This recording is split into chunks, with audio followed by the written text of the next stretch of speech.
Ayun no, papabigat pala na akin. Yan, thank you Lord. Wala kasi yung cellphone. Masira. Yun, amen, praise God, hallelujah. Ako rin, papasalamat ko na yung pasalamatan ko ang banal na Espiritu sa ating mga buhay.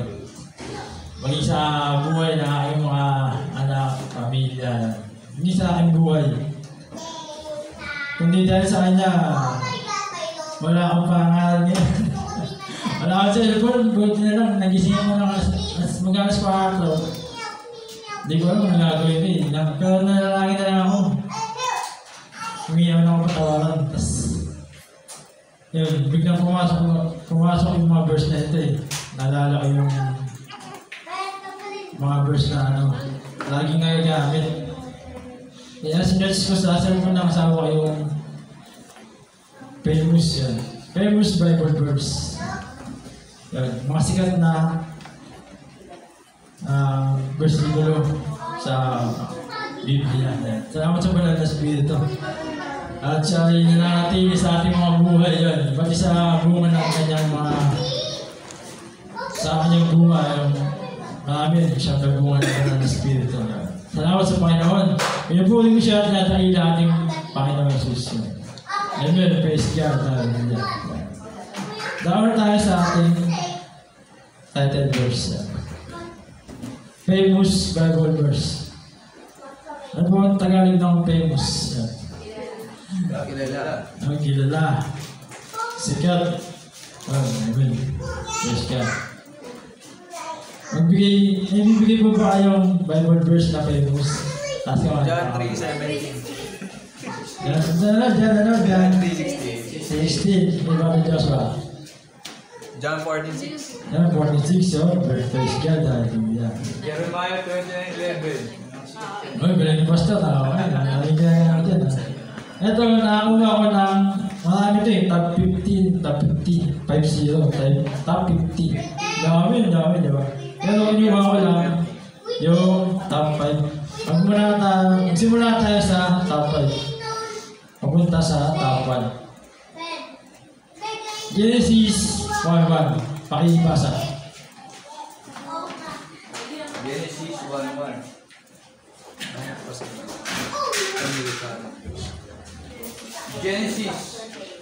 Genesis chapter 1 verse 1. Nang pasimula ay nilikha ng Diyos ang langit at ang lupa. Amen. Praise God. Hallelujah. Nang pasimula daw, nilikha ng Diyos ang langit at ang lupa. May isang verse lang pero kilalang mga kapatid. Bakit ka mo? Ito ay yung bibigay ng awareness sa ating mga buhay. Kasi sa paliwanag, sabi dito, siya ang lumikha ng langit at lupa, mga kapatid. Hindi ka na magtatanong pa. Yung iba kasi sinasabi, ibang religion, si Allah, mga gano'n, di ba? Mga kinawagalingan paniniwala o pananampalataya ng iba na mali, mga kapatid. Kasabihin nga ng diretsahan kasi mali naman talaga. Hindi si Allah, mga kapatid, kundi ang ating Panginoon. Sa Old Testament, Yahweh, mga kapatid. Tapos naging si Jesus. Yun. Ito yung bibigay sa atin ng kamalayan upang tayo ay magkaroon ng pagkakalanlan kung sino ang tunay na lumikha ng ating mundo. Ang langit at ang lupa, mga kapatid. Yun. Amen. Praise God. Hallelujah. Unang points nga pala, give awareness. Yan. Sa Genesis 1:1. Bibigay ng kamalayan. Kaalaman sa ating mga buhay, mga kapatid. Yan. Amen. Praise God.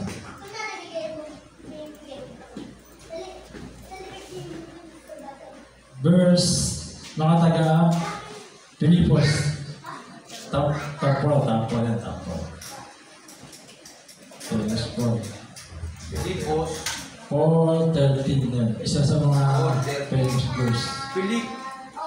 Pilipos chapter 4 verse 13. Ang lahat ng ito ay magagawa ko dahil sa lakas na kaloob sa akin ni Kristo. Amen. Points number 2. Lakas na kaloob mula sa ating Panginoon. Ang lahat ng ito ay magagawa ko dahil sa lakas na kaloob na sa ating ni Kristo. Pag tinakas mo yung verse na ito, mababasa mo yung mga yung nakikita. Well, makita sa mga brother Joshua sa verse 3. Yan. At ang kapay pa ay 7. Hindi ako yung spray. 4-3. Yan. Hindi ako yung spray naman sa iyo. Tapat kong kasama na tulungan mo ang dalawang babaeng ito. Amen. O baka yung 7? Kapayapaan. Hindi mo kaya mo naman. 7. Yun. Sige, ako yan. Sabi ito, lakas na kaloob ni Kristo, mga kapatid. Kung hindi natin tigilan ng Diyos si Kristo, wala tayong lakas na kaloob. Sabi ni Pablo, mga kapatid. At kung hindi natin siya ibigin ng lubos, hindi tayo magkakaroon ng tunay na kaloob ng Panginoon. Ang kilala siya at ang tanggapin siya, mga kapatid. Maging sa kabilang buhay ang kaligtasan. Hindi niya ito ipagkakaloob, mga kapatid, kung hindi tayo ikilala sa kanya, mga kapatid. Yun, verse yun. Wala sila ito. Ayun, maganda na verse. Yan. Points number 2, lakas na kaloob. Points number 3, pakibasa muna sa mga taga-Romans 8:20. Isa sa mga Romans 8:20. Alam natin sa lahat ng bagay ay gumagawa ang Diyos para sa ikabubuti ng mga nagmamahal sa Kanya. Silang mga tinawag ayon sa Kanyang layunin.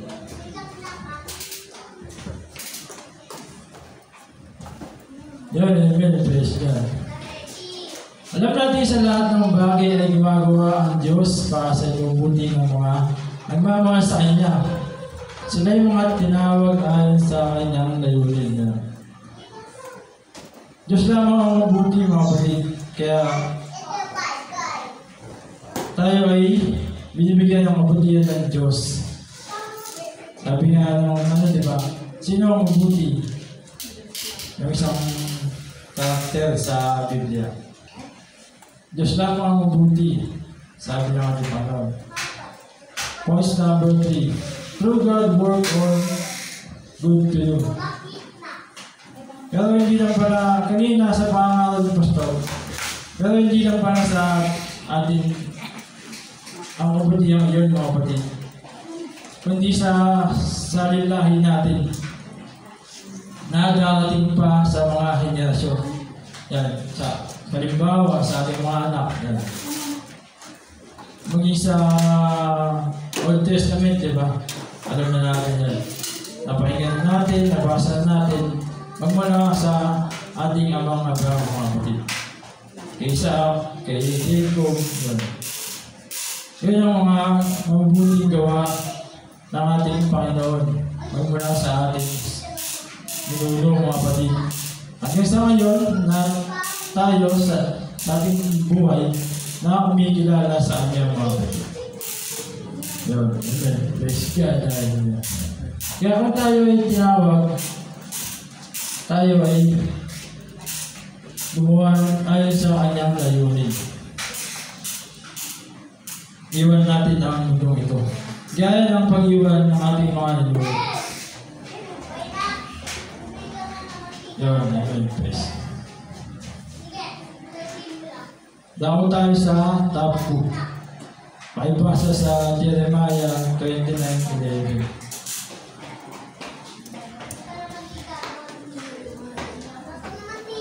Sapagkat batid kong lubos ang mga plano ko para sa inyo, mga planong hindi ninyo ikakasama, kundi para sa inyong ikabubuti. Ito'y mga planong magdudulot sa inyo ng kinabukasang pulong-pulo ng pag-asa. Amen. Yun, amen. 29. Point number 4. God gave a full hope. Punong-puno ng pag-asa ka. Dito natin. Sapagkat batid kong lubos ang mga plano ko para sa inyo. Mga planong hindi ninyo ikakasama, kundi para sa inyong ikabubuti. Ito yung mga planong magdudulot sa inyo ng kinabukasan, punong-puno ng pag-asa. Amen. Praise God. Hallelujah. God gave a full hope. Tunay na nagbibigay ang ating Panginoon ng buong pag-asa, buong pananampalataya, na huwag tayong masiraan ng loob sa buhay natin ito. Yung kanina sa mga patotoo, ang sabi doon, magalak tayo mga kapatid. Tayo man ay maranas ng kahirapan. Kaya sabi dito, hindi natin, kung wala tayong banal na espiritu, nabasa natin yung verse na yan, may isip natin, ano lang, simpleng bagay lang. Yung konting pagkaunawa sa verse na ito. Yung para sa atin lamang na huwag matakot sa Diyos. Pero ang binibigay pala ay pag-asa sa buhay natin na ito. Yun nga, tayo ay dapat magalak. Yun, amen, praise. Ito ang top 1. Kilalang-kilala sa pangalan mga kapatid. John 3:16. Pakibasa mga kapatid. Sapagkat gayon na lamang ang pag-ibig ng Diyos sa sangkatauhan, kaya't ibinigay niya ang kanyang kaisa-isang anak upang ang sino mong sumampalataya sa kanya ay hindi mapahamak, kundi magkaroon ng buhay na walang hanggan. Yun, amen, praise God. Itong verse na ito, bibigay din ng awareness para sa lahat ng tao mga kapatid. Kaya nung ginawa nung magnanakaw sa us. Sumampalataya lamang siya mga ilang minuto, ilang oras o sa panahon o araw na yun. Kinilala niya ang Diyos. Maging gayon man sa mga hindi mananampalataya. Parang nagbababala din dito ang ating Panginoon. Dahil sapagkat gayon na lamang ang pag-ibig ng Diyos sa sangkatauhan. Kaya binigay niya ang ating Panginoon sa atin mga kapatid. Kaya point dito ay Jesus is love. Point number 4. Ang Diyos ay pag-ibig. Dito pa lamang makikita mo na sa verse na ito ang pag-ibig ng Diyos para sa sangkatauhan, para sa atin, kung gaano niya tayo mahal, kung gaano niya tayo nais maligtas at makasama sa kabilang buhay mga kapatid. Yan. Yan lamang ang mga famous na sikat na ating nabasa mga kapatid. Tama namin pa ito at naway tayo magkaroon ng pag-ibig sa Diyos. Application number 1. Isa lang pala application natin. Pero dito, nakasulat dito, tatlo. Gagawin natin isa lang. Give strong faith, hope, love to Jesus. Lord of God. Amen. Praise God. Hallelujah. Ibigay natin ang matibay na pananampalataya sa Diyos, matibay na pag-asa sa Diyos, at matibay na pagmamahal sa ating Panginoon. Amen. Kasi, kung hindi matibay ang bibigay natin, wala, mabagsak tayo. Hindi rin tayo mamumunga. Hindi rin lalago ang ating mga pananampalataya sa Panginoon. At mawawalan tayo ng pag-ibig. Kumbaga, yung anak natin, ayahan na lang natin yan na kapahaba sa kabilang buhay. Kasi wala kang faith, wala kang hope, wala kang love sa Panginoon. Hindi, wala rin, diba? Wala silbi lang yan pag-ibig sa Panginoon. At kung bakit ka ba niya tinawag mga kapatid? Kung wala tayong bunga ng banal na spirito. Amen. Praise God. Conclusion. Para sa ating conclusion ay John 14:6. So, pakibasa mga kapatid. John 14. John chapter 14 verse 6. Sumagot si Jesus, "Ako ang daan, ang katotohanan at ang buhay.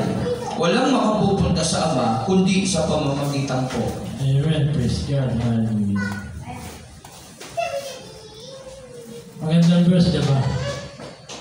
Walang makapunta sa Ama kundi sa pamamagitan ni Jesus. Sa pamamagitan niya. Yun lamang, diba? Hindi, ulitin natin, hindi siya diba? Hindi ang ibang kinikilalang Diyos. Kasi yung sa ulit nga kwento ka lang ka. Yung katrabaho ko ngayon, binabahagian ko ng banal na spirito, banal na kasulatan. Sabi niya, kasi, yung ama yung lumikha Doon ako naniniwala sabi niya. Sabi ko, si Jesus din yun Sabi ko sa kanya, pinapaliwanag ko nga sa kanya, mababaw lang. Si Jesus din yun, ayon sa ibang verse. Hindi ko na kasi sa yung mga verse Si Jesus din yun. Tapos sinabi ko sa kanya, sa verse na ito lang natatanda ko Sinabi ko sa kanya,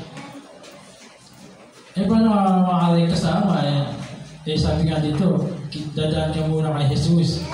Hindi ka makaka-shortcut. Hindi ka punta sa agad-agad. Dadaan ka muna kay Jesus sa napusahan niya. Yun. Gumagin mo lang siya, tumatawa na lang yung bandang huli. Tapos pinalawangan ko din yung ibang reliyon na walang nakasulat na pangalan ng ibang reliyon doon. Kundi si Jesus lang ang daan mga kapatid. Amen. Praise God. Hallelujah. Salamat sa ating Panginoong Jesus.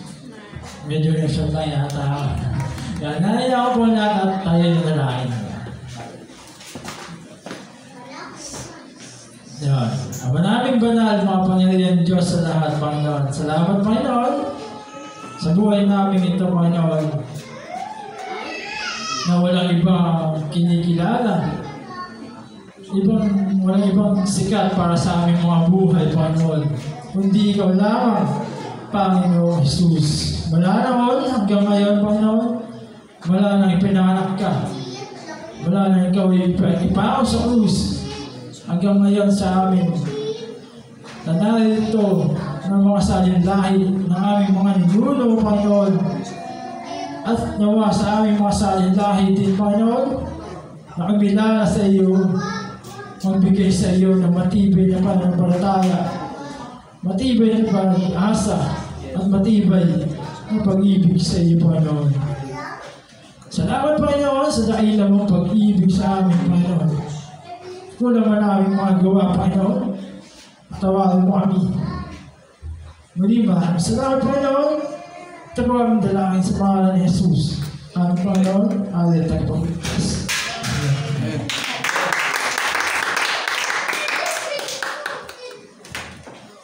Salamat sa Diyos sa buhay ni Brother Rudolph, yung top 5 famous Bible verse. Yung una doon, Genesis chapter 1. Amen. Yung nang pasimula, nilalang ng Diyos ang langit at ang lupa. Umpisa pa lang, gustong sabihin ng Diyos na kailangan natin sumampalataya sa Kanya. Kasi yun naman talaga ang key para mabigyan natin kaluguran ng Diyos. Maniwala tayo sa Diyos na siya ang may lalang ng lahat ng bagay maging sa ating mga buhay ngayon. Kaya pinapakita ng Genesis na kailangan natin sumampalataya sa Diyos. Nang pasimula ay nilikha ng Diyos ang langit at ang lupa. So, ibig sabihin, pinakilala agad dun na mayroong Diyos na makapangyarihan na lumalang sa lahat, maging sa atin. Kaya kailangan natin sumampalataya may Diyos. Kaya kagaya nung naula kanina sa pag-aaral, nang dahil sa pananampalataya, ginagawa nila lahat ng bagay dahil alam nilang mayroong Diyos na makapangyarihan na may likha sa kanila, sa ating lahat, sa lahat sa daigdig. Amen? Yung number 2, ano yung number 2? Anong verse yun? Philippus 2:13. Ang lahat ng ito'y magagawa ko dahil sa lakas na kaloob sa akin ni Kristo. Pag tumaas ka sa 12, naranasan ko ng maghikahos. Philippus, siguro yun yung sasabihin rather than Philippus 4:13. Sabi roon sa 12, naranasan ko na ang maghikahos, naranasan ko na rin ang managana. Natutunan ko na ang sekret kung paano masiyahan sa anumang kalagayan sa buhay. Ang mabusog o ang magutom, ang managana o maghirap, sabi roon. Kaya sa Genesis chapter 1, kailangan natin sumampalataya sa Diyos. Okay? Na kahit na anong bagay na nararanasan natin, isipin natin na laging nandiyan ang Diyos para sa atin. At kaya sabi ng 13, ang lahat ng ito'y magagawa ko dahil sa lakas na kaloob sa akin ni Kristo. Yan, lahat ng bagay dahil sa aking Panginoon na pinaglilingkuran, ano man ang aking maranasan na tinaharap, alam kong may Diyos na sa akin ay gumagabay. Ang Diyos na may likha ng lahat ng mabubuting bagay na sa akin ay gumagabay. Kaya lahat ng ito'y mararanasan ko dahil andyan ang ating Panginoon. Ang Diyos na yun, lang iba kundi ang ating Panginoon. Malinaw naman niyang na-verify ka kanina sa verse. Okay, pangatlo, ano yung verse na yun? Romans 8:28. Alam natin sa lahat ng bagay ay gumagawa ang Diyos para sa ikabubuti ng mga nagmamahal sa Kanya. Silang mga tinawag ayon sa Kanyang layunin. Yan. Alam kasi natin na lahat ng bagay ang Diyos ang nagpaplano sa buhay natin. Hindi natin makikilala ng Diyos kung di tayo pinili niya. Kaya lahat ng tao kumikilala sa Diyos, pinili at tinawag yun ng Diyos. Kaya lang, dapat natin kilalanin yung totoong Diyos na dapat natin sambahin. Amen? Alam natin may Diyos eh. Number 2, yan yung pangalawa. Sa pinakasikat yan talaga, gas-gas talaga itong Jeremiah. Sapagkat patid kong lubos ang plano ko para sa inyo. Mga planong hindi ninyo ikakasama, mga planong magdudulot sa inyo ng kinabukasang punong-puno ng pag-asa, yung buhay na walang hanggan. Yung ating Panginoong Jesus, yung plano na yun ng Diyos sa atin na dapat alam natin. Kailanman walang pinakilano ang Diyos na ikahihirap, sa totoo lang natin eh. Sa totoo, lahat ng kahirapan natin pinagdadaanan, plano ng Diyos yun para magdulot din sa atin ng masaganang buhay pagdating ng panahon. Okay? Kagaya ng buhay ni Job. Yan. Kasi nagiging encourage siya sa atin din ngayon. At tayo naman magiging encourage din sa buhay ng iba. At lahat, magtiwala lang tayo sa plano ng Diyos. Kasi kung minsan, ninitulot ng Diyos dumating sa atin yung mga bagay na hindi natin, sa palagay natin, hindi natin dapat maranasan. Kasi may mga tao siyang gusto mo pagpala ng dahil sa akin. Tama mo ba? Ako minsan nahihirapan tayo, ay meron nakakitang tao sa inyo na kailangan pang tulong at tumulong sa iyo. Higit siyang pagpapalain ng Diyos. Kaya ako minsan ganoon ang palatuntunan ng Diyos. May mga bagay na hindi natin maintindihan, hindi kasi natin kayang araw-araw ang isip ng Diyos na tanging kailangan natin magtiwala lang. Lahat ng bagay ay anuman ang ating ginagawa, gawin natin lahat na parang ang Panginoong Jesus sa ating pinaglilingkuran. Di dapat ay magreklamo. Ipakita lang natin si Diyos ang ating pagtitiwala at sumunod lang tayo sa kanyang mga layunin, plano na tiyak na pagdating sa dulo, magdudulot sa atin ng kinabukasan na talagang punong-puno ng kasaganahan. Yan, Jeremiah 29:11. At ang panghuli, ang John 3:16, individual. Okay? Kapag tayo sumampalataya talaga sa Diyos, meron tayong buhay na walang hanggan. Kaya yung dapat natin din isalin sa ating salinlahi ang pagsampalataya sa ating Panginoong Hesus. Individual, personal. Pag natin tinanggap siya personal sa ating buhay, talaga may kakaroon tayo ng buhay na walang hanggan sa ating buhay ngayon na punong-puno ng hangganan. Kasi sa mundo may hangganan eh. Pero pagdating ng araw, talagang makakamta natin ang buhay na masagana at ganap yung buhay na walang hanggan. At iyon ay matatagpuan lang natin sa ating Panginoong Hesus. Kasi sabi niya John 14:6, siya lang ang daan, katotohanan ang buhay. At walang makapupunta sa Ama kung di siya pamamagitan ng ating Panginoong Hesus. Walang iba kundi ang ating Panginoong Hesus na kaisa-isang anak ng Diyos. Okay? Sa ating mga buhay. Kaya napakahalaga yan. Kilala natin ng Diyos at ipinakilala niya sa atin sa pamamagitan ng Panginoong Hesus na ipinanganak sa mundong ito, nagkatawang tao na matay at muling nabuhay sa krus. At dahil doon, magkakaroon na tayo ng pagkakataon maging mga anak ng Diyos. Tayo yun. Okay? Tandaan natin. Sa pagpapaliwanag naman, patungkol sa Ama, Anak, Espiritu, ang Diyos Ama, hindi ang Diyos Anak. Ang Diyos Anak, hindi ang Diyos Espiritu Santo. Pero ang tatlo ay isa sa pagiging Diyos, sa isang pangalan at sa isang kapangyarihan. Alam po ba? Ayun ang pagkakilala natin sa ating Diyos. Meron tayong isang Diyos na kinikilala. At ang isang Diyos na yun ay binubuo ng tatlong personalidad. Ang Diyos Ama, Diyos Anak, Diyos Espiritu Santo, sila ay iisa sa isang Diyos, sa isang pangalan at isang kapangyarihan. Amen? Kaya purihin ng Diyos, palapakan natin ating Panginoong Hesus. Nawa, kasi ito natin maintindihan ang salita ng Diyos. Okay? At sa buhay natin ito, sa ating mga buhay, at patuloy natin hilingin sa Ama, ang banal na Espiritu para higit natin makilala ang Diyos na ating pinaglilingkuran. Amen? Okay, announcement. Ang ating gawain, tuwing Sunday, ganun pa rin, 8:30 hanggang 11:30 sana. Ay, lagi tayo lumalampas. Masanay na tayo. Pero kung tayo magiging mas maaga, sikapin natin na matapos tayo sa takdang oras. Tapos, kung maaari, sa 31, gaya ngayon, wala tayo yung ibang kapatiran natin, ang bakasyon yung iba, gaya ng Sister Marinel, umuwi ng Mauban. Wala sila. Si Brother Dondon, nasa Mauban sila, sa magulang ni Sister Marinel. So, ibig sabihin kasi, nagkakandak tayo ng gawain sa 31, alas 9 ng umaga, magpasalamat tayo sa Diyos at humiling para sa taong 2025.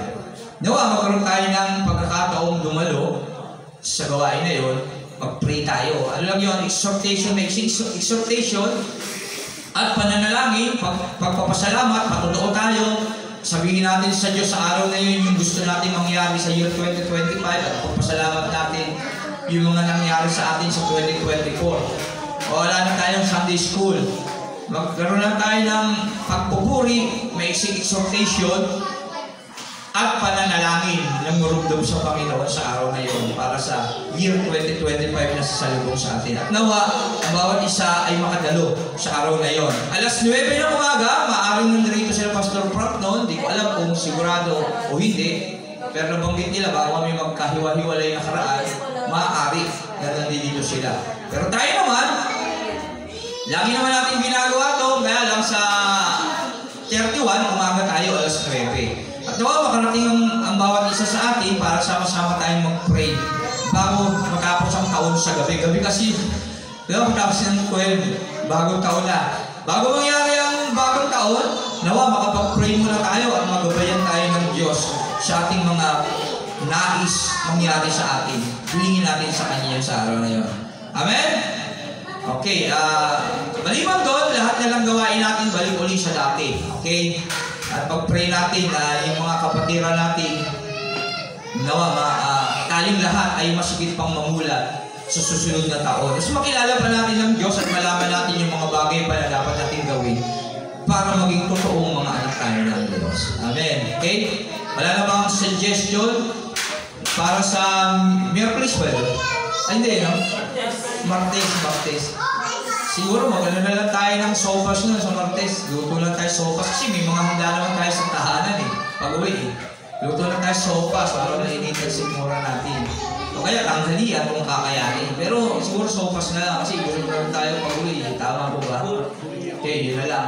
Ito na lang tayo doon. Okay? Huwag lang marami kasi susobra yun eh. Okay, konti lang tayo, konti. Pero yung mga kapatiran natin, invite natin yung mga mahal natin sa buhay na makasama sa ating panalangin. Na may pag-pray na nawa next year, yung kapangyarihan ng Diyos ay talagang kumilos sa buhay natin. Amen? Suggestion, wala ba? Nailina? Suggestion. Kanino? Okay, sa 31. Sabayin natin doon. Meron ngayon, pag-pray natin. Sige, tayo mag-pray para kay Nanay Lina. Lord, salamat po, Panginoon, sa buhay ni Nanay Lina na ngayon, Panginoon, ay magsiselebrate sa 31 ng December ng kaarawan niya, Panginoon. 75 years mo na siyang inaalagaan, Panginoon. At patuloy namin dinadalangin sa iyo.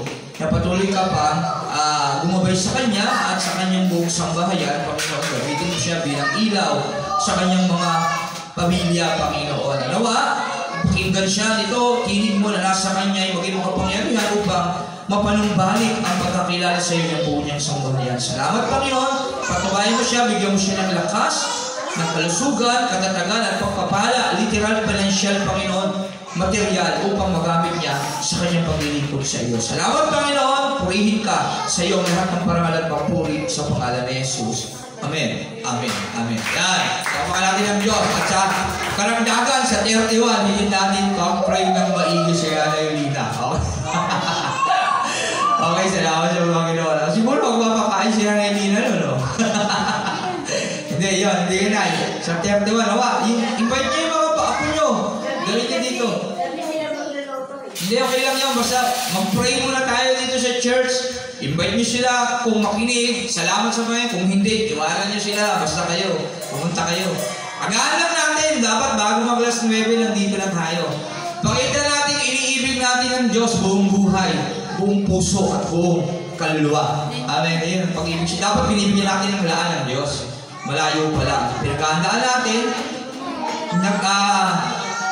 Pag-program na tayo ng mga gawain natin para may pakita natin talaga umiibig tayo sa Diyos. At hindi ba natin nagawa ngayong 2024, gawin natin yan, siya natin, 31. At sa susunod pang mga linggo o gawain ng Diyos na ibigay niya sa atin. Pagplanuhan natin, yung oras natin, time management, kung paano natin pinahalagahan yung mga material na bagay sa mundo. Iwan natin itong mundo, napapahalaga tayo doon eh. Tama? Di ba kapag may mga gaya nung kumuha kami na sa tubig na ano bang tawag doon? Yung pera? I-dividend. Ang aga namin na nakapila kahit umaampo. Nakakagulo pa nga eh. Konting pera nakakagulo pa eh. Nagkakagulo sa pila eh. Dapat sa Panginoon, excited tayo. Malayo pala at ganitong oras ako maliligo. Kami may oras eh. Ang oras namin, ako muna, maliligo, si Niron muna, alas 6. Gigisingin ko na yan, Ron, ligo na. Pagtapos niya, ako naman. Tapos ko yung anak kong bunso. Tapos niya yung asawa ko. Kami ni Niron mauna dito kasi kailangan mauna kami, may tao dito. Kaya kami dalawa na mauna. Minsan naunahan ako ni Nanay Melda at ni Nanay Sally. Nasa lawa sila. Yan. Minsan. Pero dapat ako talaga mauna sa aking susi. Kaya binoprogram namin yung oras namin. At talagang, hindi, gusto lang namin pakita sa Diyos na talagang pinakikita namin na may pagpapahalaga sa Kanya sa oras ng gawain. Pinapakita na namin yun. Kaya gano'n lang, ano lang yun, parang example. Sample lang yun. Pagpapakita ng Diyos yung bigay ng Diyos buong buhay, buong puso, buong pag-iisip, buong kaluluwa. Yan. At nawa, di ba natin nagagawa itong 2024, nawa 2025, epektibo na nating magawa yan. Yung banal na Espiritu nawa, pakinggan natin pagdating sa ating buhay. At sa karagdagan, yung iba pang mga bagay, ay tinuturo niya sa atin. Amen. Yan. Okay. Wala na. Wala tayong announcement. Wala na, no? Wala pang sa tabla, wala pa din kami. Announcement ng pasok doon, kaya wala pa ako alam kung ano. Okay? At kung wala na, tayo lahat ay tumayo. At tayo lahat ay umawit muna ng papuri bago tayo pangunahan sa pamukas ng panalangin ni Pastor Eddie. Awitan natin ang Diyos, wala kang katulad. Awitan natin siya, wala siyang katulad. Kulang ang salita, kulang ang awit, kulang ang tula para ibalik sa Kanya ang ating mga pasasalamat. Okay? Pakibigyan ng mic si Pastor Eddie. Okay, awitan natin ang Diyos, wala kang katulad. Wala nang hihigit sa iyo, aming Panginoon. Tunay at sapat ka, Panginoon. Ika'y sapat sa aming buhay, Panginoon. Hindi ba kami perfecto, Panginoon? Hindi man kami marangya sa buhay namin. Kagaya ng mga nauna sa amin, Panginoon, na sila'y marangya, iniwan nila ang buhay nila at naging sapat ka sa kanila, Panginoon. Kami naman, nawa, maintindihan namin ang buhay na nila yun, Panginoon, na niloob mo sa kanila para sa amin ngayon. Nawa, maunawaan namin yun, Panginoon. Hanggang kami naririto at naghihintay sa muli mong pagbabalik, Panginoon. Natihaan na malapit ng maganap, Panginoon. Purihin ka, Panginoon. Wala kang katulad. Ang iyong kabutihan sa amin na mga tao ngayon, Panginoon, na gumamit ka ng mga tao matutuwid para sa amin upang ipakita na lahat kaya mong gawin para sa amin na mga anak mo ngayon na nariritong nabubuhay at nagtitiwala sa iyo. Purihin ka, Panginoon. Hallelujah. Purihin ka, Panginoon Jesus.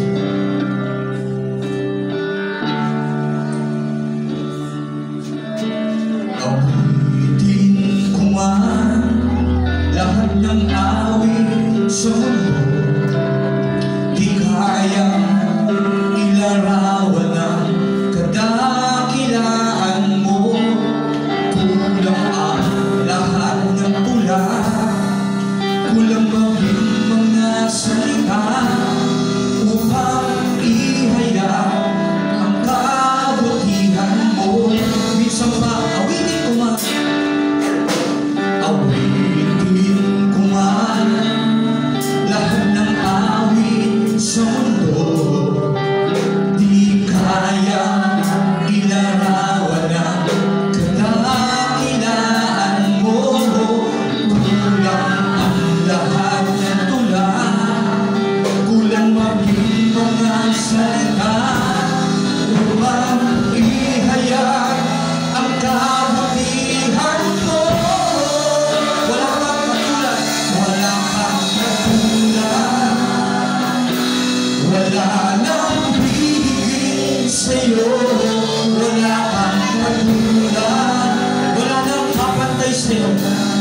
kami po ay nagpapasalamat ngayong umaga, Panginoon.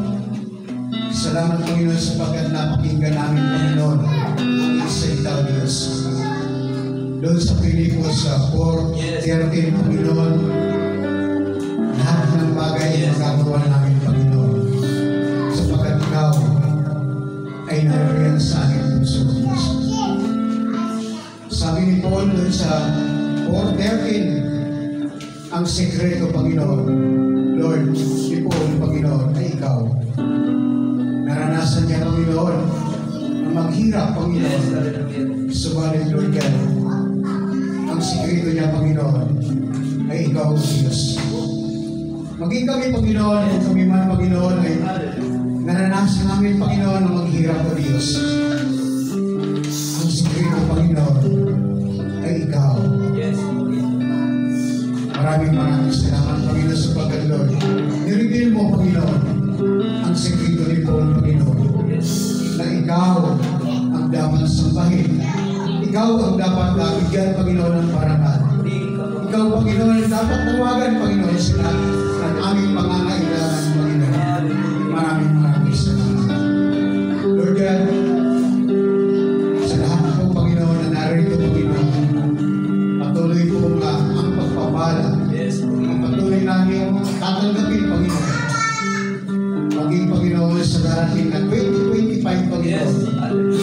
Kami po ay patuloy na maglilingkod sa iyo, Diyos. Maraming salamat, Panginoon, sa oras ito. Ito po ang aming dalangin sa pangalan ni Jesus.